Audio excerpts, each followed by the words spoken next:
Okay, I'm not doing this right. I am so confused. I grew up in Samoa. It was me and all of my cousins. We would all sleep in the same large room. We all slept on mats and on the floor, but we were happy. Yeah. I sit here and think like, oh, I miss those times, you know? I'm Candace Faletogo, and I'm an accountant here with the Washington Conference in the Treasury Department. And I have the awesome privilege of working with our church treasurers and school treasurers in training and various finances, you know, accounts and responsibilities. The question is, why is a sunset like a dessert? Why is a sunset like a dessert? Yeah. Maybe the colors. Like a lot of desserts has that colors for like sunset. Okay. Yeah, I can't think of anything else. I'm just thinking of the colors of the sunset and relative to the dessert. The desserts I like are more like tropical, like mangoes, oranges, and so all they're of similar those. in the colors? Or like maybe a blend of tropical fruit that reminds me of the sunset. Okay.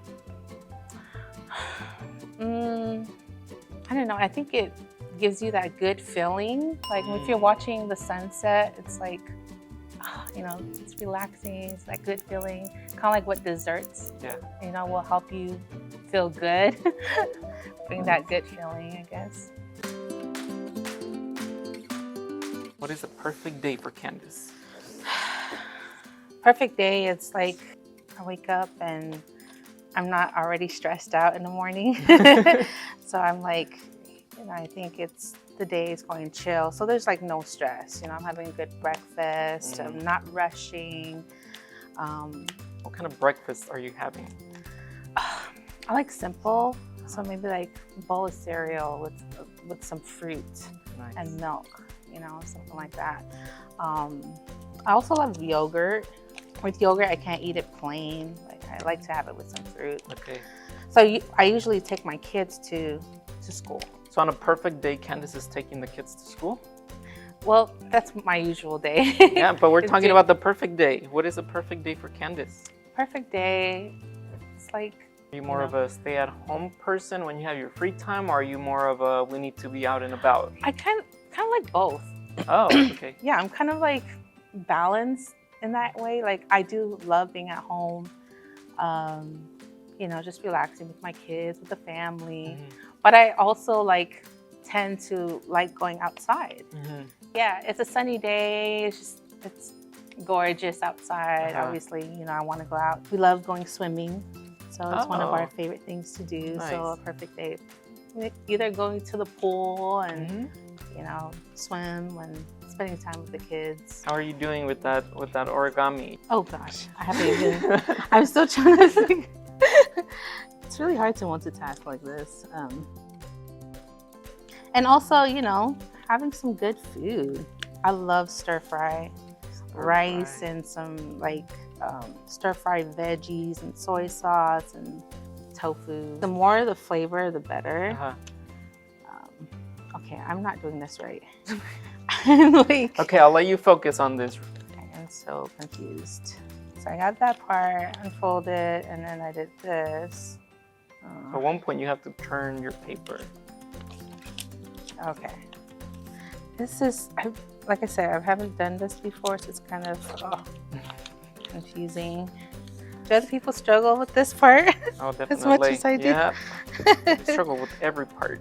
Oh, Lord. Okay, what am I doing to tell? Backwards? Okay. One last step. I didn't even put the eyes on. There you go. And now you gotta put the eyes on. The eyes are at the end. Alrighty.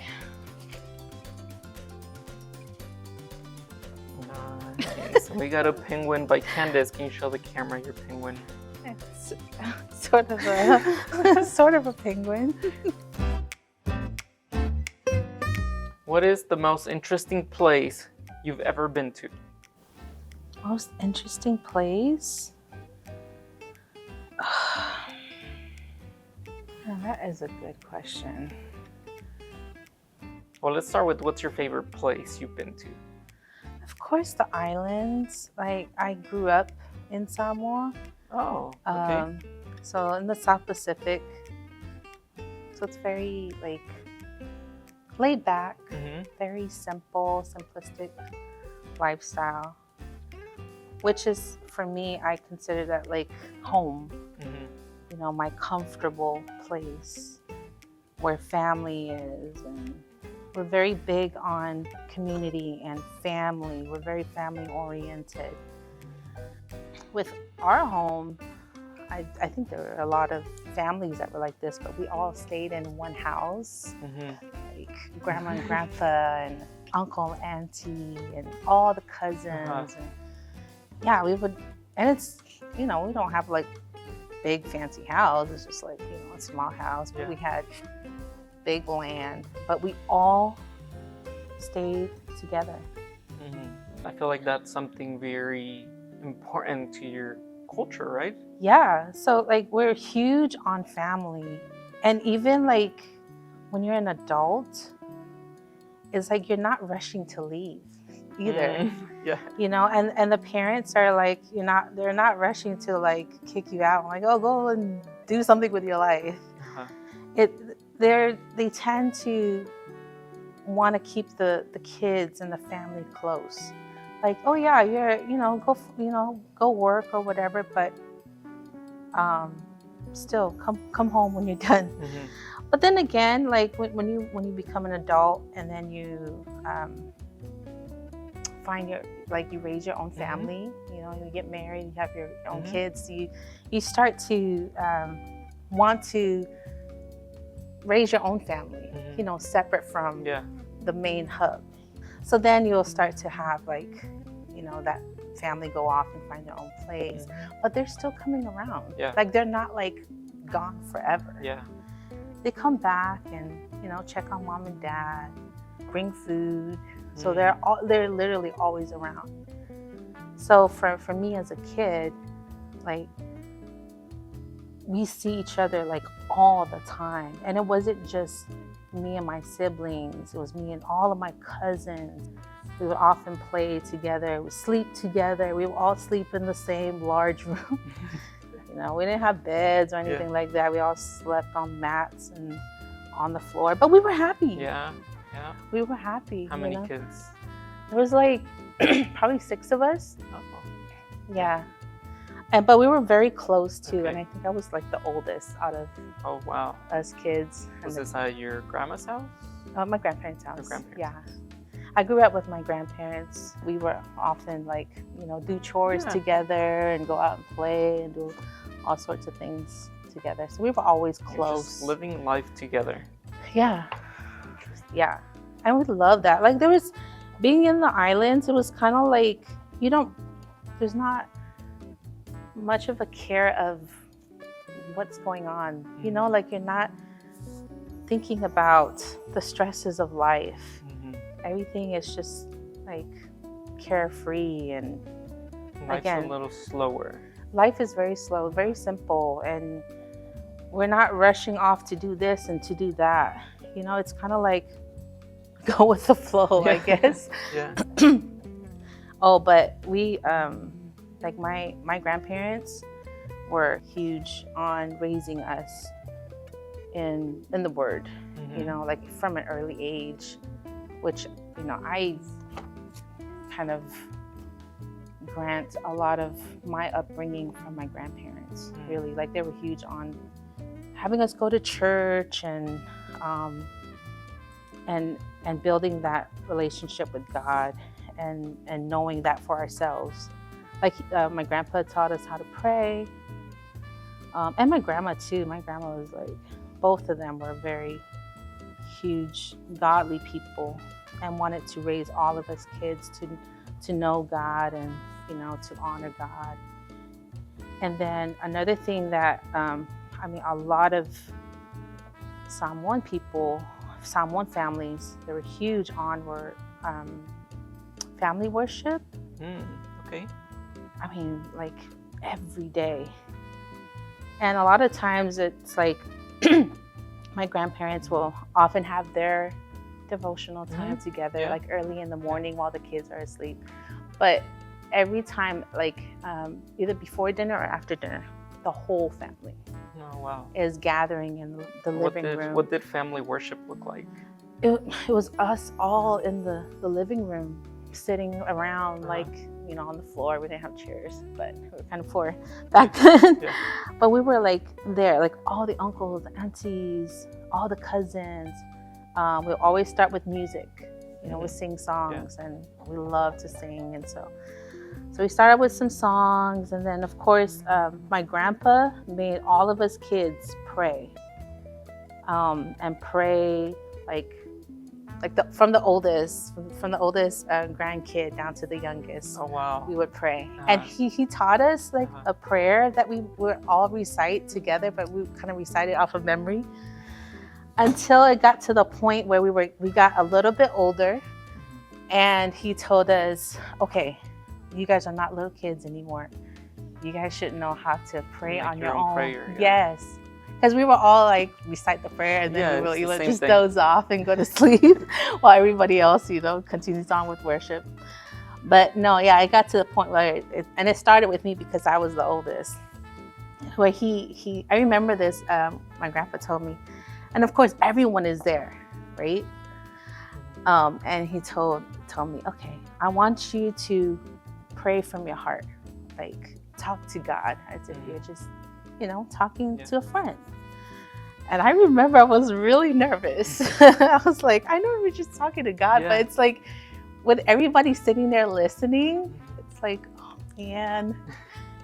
And then all my cousins are looking at me like, Yeah. So, but I think that really like helped me to also start to build that relationship for myself personally with the Lord, you know. So then I started to pray, and I mean, I didn't make it a long thing, but like very simple, you know, just talking to God. And then shortly after, the rest of the cousins had to pray on their own too. Yeah. But that was like just a special memory, you know, at least for me, like having everyone, and I'm telling you, like even all the uncles and aunties would have to pray. I remember family worship would sometimes it's a fun thing, and sometimes it's like, man, it's so long. Yeah, because there's so many of us, people, and by the time grandma and grandpa, because they're always the last to pray, it's like, we're just so ready to do something else. But still, like I sit here and think like, I miss those times, you know? I miss that family time, like have everyone in the same room, and you know, grandma and grandpa's there, and yeah, those were good times. All right, well, our time is up. Thank you for sharing with us on this the beautiful story as you got to color. What were you coloring? I don't know, just some random colors. Some random colors. Yeah, you got to color some I think those are essentials of an accountant. I don't know about the glasses. Yeah, good pick. Good pick, whoever did it. Well, thank you so much. I didn't get to share it, but like, you know, like with my grandparents, like because they're just godly people that wanted to raise their families, you know, the best, you know, way that they could. They could. You know, so like everyone, like they poured into all of us, you know, like good values, and that, like, you know, of course, God is like in our culture, God is the most important, you know, and then there's family, and then there's respect for everyone else, you know. And so like bringing us up in the Lord, of course we were little at the time, so we didn't really quite understand, you know, what mama and papa were doing at the time. But as I became an adult, like those memories come back, and I'm finding myself, even with my own kids, like, you know, the importance of bringing the family together and having worships. Like, this is what mom and papa did when I was little, and I'm finding myself like wanting to teach my kids the same thing, you know. And I think that's just so instrumental, at least for my personal life, what my grandparents, you know, did back then. That's still instrumental. Yeah.